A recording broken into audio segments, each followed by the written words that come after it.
Oke, selamat pagi. Saya ucapkan kepada kita, baik bapak-bapak dan ibu-ibu, baik mungkin juga ada pemuda yang nonton channel ini.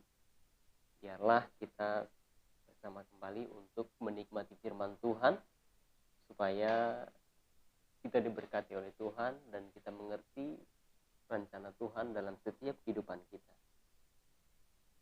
Kehidupan Kristen bisa digambarkan sebuah perjalanan yang begitu panjang.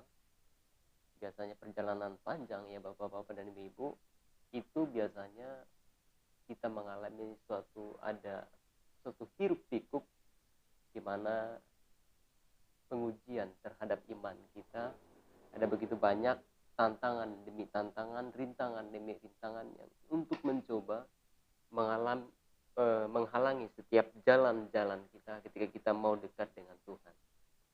Dan kesempatan pada pagi hari ini, kita akan diingatkan kembali melalui kebenaran firman Allah, supaya kita sebagai anak Tuhan, kita tetap teguh, kita tetap percaya, kita tetap mengandalkan dalam segala hal. Hari ini kita coba buka dalam kitab suratan Petrus yang pertama. Saya akan bacakan kepada kita dan saudara dapat menyimak. Surat Petrus yang pertama, pasal 1, ayat yang 3 sampai ayat yang ke-5. Saya akan bacakan firman Tuhan semesta alam.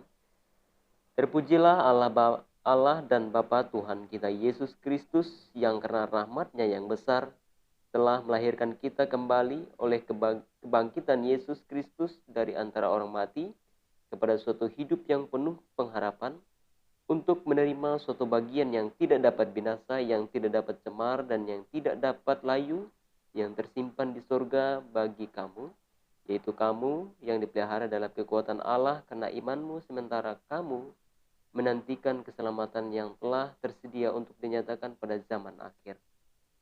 Ini adalah salah satu surat Petrus yang pertama kepada orang-orang yang ada di Asia Kecil pada saat itu. Kalau kita lihat sekarang ini, saudara, bahwa tempat ini di Asia Kecil yaitu daerah Turki saat ini. Ini adalah surat pertama kepada orang-orang yang ada di Asia Kecil, saudara. Orang-orang yang beriman di sana, orang-orang yang teruji imannya, di mana ada suatu tekanan, suatu tantangan dan rintangan yang mereka alami. Bahkan pada zaman Romawi, mereka ini sangat dimusuhi orang-orang Romawi.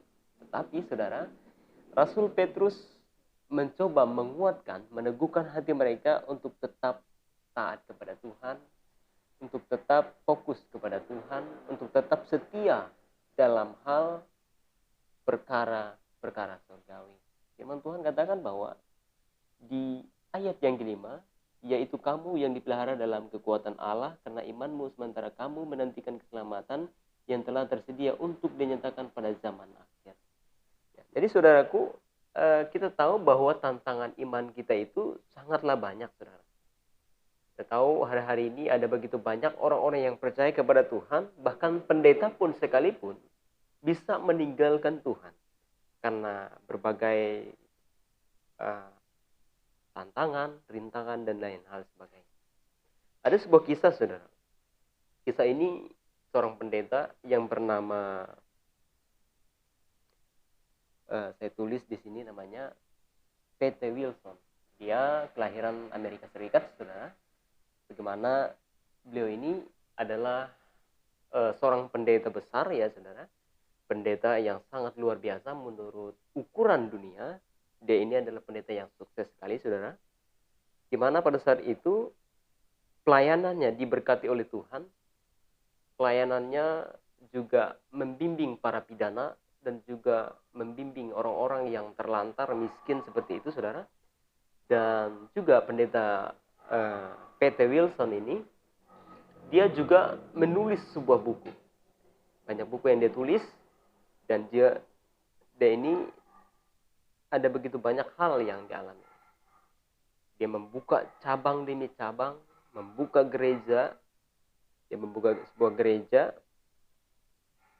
Cross Point, itu nama gerejanya, saudara.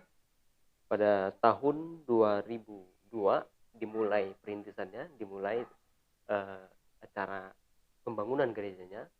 Kemudian bertumbuh sehingga saudaraku boleh tahu jemaatnya mencapai 7.500 jiwa. Saudara bisa bayangkan bagaimana seorang pendeta yang dipakai oleh Tuhan memiliki jemaat 7.500 jiwa.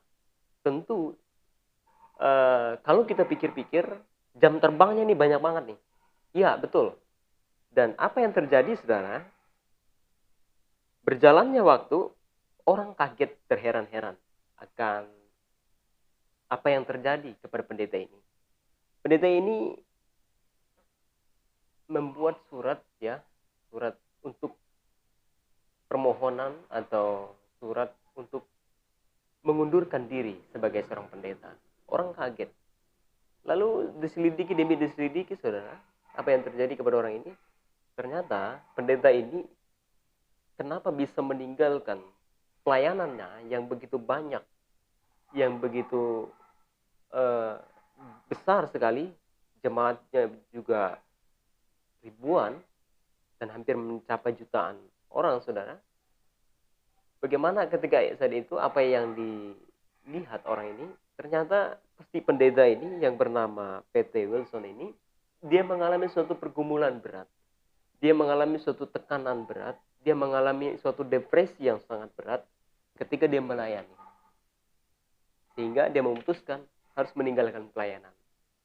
Sebuah kisah ini, saudara, sangat memotivasi kita, mengingatkan kita bahwa seorang pendeta pun tidak menentukan dia itu kuat atau enggak dalam melayani Tuhan. Dan jemaat Tuhan pun ada begitu banyak yang meninggalkan Tuhan. Bukan hanya satu orang, dua orang, bahkan banyak sekali yang meninggalkan Tuhan. Seorang pendeta pun juga meninggalkan pelayanan Tuhan, dan ada juga seorang pendeta pun meninggalkan Tuhan. Itu anehnya. Tetapi saudara, sekali lagi, sebagai anak Tuhan dan jemaat, terutama jemaat GPDI El Shaddai Majenang, mari hari-hari ini kita membangun mezbah doa kita supaya kita tetap kuat dalam menjalani akhir zaman ini, saudara. Bahwa ketika kita tetap kuat, ketika kita tetap semangat menjalani hidup kita bersama dengan Tuhan, percayalah, saudara, ada hal-hal yang Tuhan kasih dalam setiap kehidupan kita, asalkan kita menyerahkan hidup kita totalitas untuk Tuhan. Saya ingin dan percaya, saudara, ketika kita mengenal betul Sang pemilik firman itu, yaitu Yesus Kristus yang kita sembah, maka Tuhan itu lihat, saudara, akan hidup kita. Dia akan lihat seberapa jauhnya kita mencari Yesus. Dan melalui renungan pagi ini, saudara, saya mungkin tidak akan panjang lebar, tetapi saya ingin dan percaya bahwa ada Roh Kudus yang selalu mengingatkan kita. Bahwa ada Roh Kudus yang selalu mengingatkan kita, menguatkan kita, mengingatkan kita kembali, terutama jemaat-jemaat yang ada di Majenang, GPDI El Shaddai Majenang maksudnya. Mari kita tetap kuat, tetap pegang iman percaya kita. Ini adalah akhir zaman, saudara. Akhir zaman ada begitu banyak tantangan. Dunia semakin kejam. Tetapi ingat, saudara, mari tambah hari, tambah cinta Yesus. Ketika kita mencintai Yesus, maka yakinilah surga kita menanti.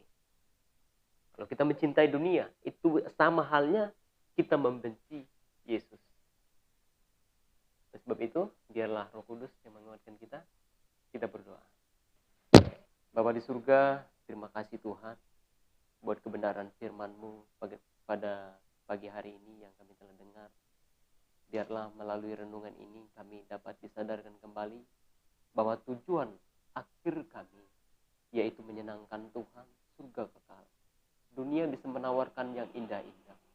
Dunia bisa menawarkan yang enak-enak. Tetapi kami yakin dan percaya bahwa itu adalah pekerjaan-pekerjaan yang bukan daripada Tuhan. Itu adalah hal-hal yang semu, yang bersifat sementara. Bahkan karat dan ngengat pun bisa memaksanya. Tapi kami yakin dan percaya, ketika kami percayakan Tuhan, maka Tuhan akan memberikan kami lebih. Terima kasih Tuhan, berkati jemaat-jemaat Tuhan yang setia sama Tuhan sampai akhir. Terima kasih Bapa, hamba-Mu sudah menyampaikan firman-Mu. Biarlah Roh Kudus yang selalu mengingatkan mereka. Dalam nama Tuhan